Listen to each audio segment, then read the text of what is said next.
That's huge. I think that's the pinnacle of international cricket, winning a one-day World Cup, especially over here in India in front of a crowd like this. Phones off, please, Cole. First press conference. We get rid of that bloke. Yeah, that's huge. It's been a big year for everyone, but our cricket team's been to here in India, Ashes World Test Championship, and to top it off with this is just huge. And these are the moments that you'll remember for the rest of your life. So why is it the pinnacle? It's just every international team comes together. You only get a shot at it every 4 years. Even if you have a 10-year career, you might only get 2 chances at it. And it's just the whole cricket world stops for this World Cup, so it doesn't get any better. Yeah, I mean, I always like to say I'm pretty relaxed, but I was a little bit nervous this morning. Just pacing around, waiting for it to kind of get started. Just seeing the sea of blue in the hotel, getting nearer the ground and just seeing the sea of blue making its way to the ground, all the cars parked with their selfie cameras out. You knew you were...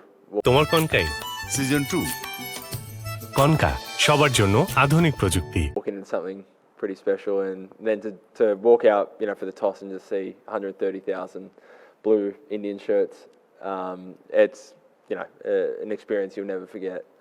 So awesome day, and I mean the good thing was they weren't too noisy for most of it. Pat, a couple of things. Now that it's run and won, what did you really think of the pitch? And B, what was behind the decision to bowl first, given how well it worked out?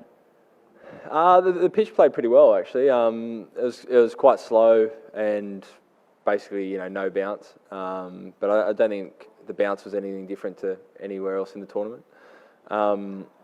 Probably didn't spin as much as I thought it was. Yesterday it looked really dry, but it was quite firm today. So, the wicket was fine, really.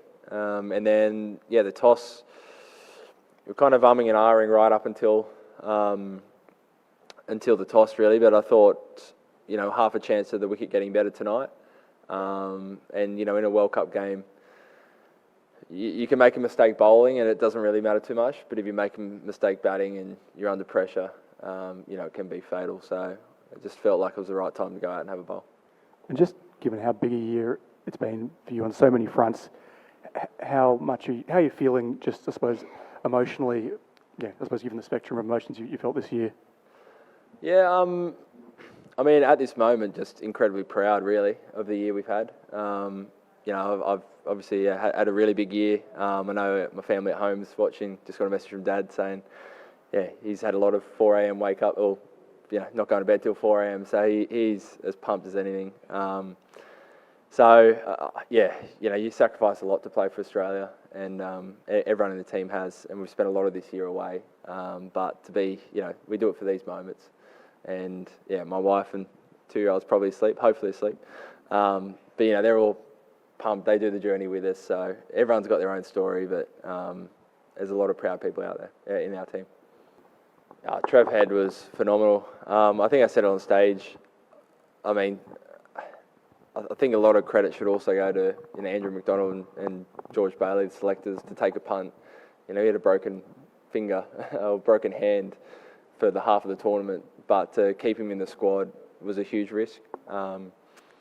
And the medical team were fantastic, obviously, to get him into a place where he could perform. So that was a big risk. I think we could have been made to look really silly if that didn't pay off, but you got to take those risks to win a tournament. And Trav, the player, we've seen in Test cricket, he epitomised everything I want out of a cricket team. He takes the game on, he plays with a smile. He just puts the pressure right back onto the opposition, and he's just great fun to be around. So I couldn't be happier for Trav. Yeah.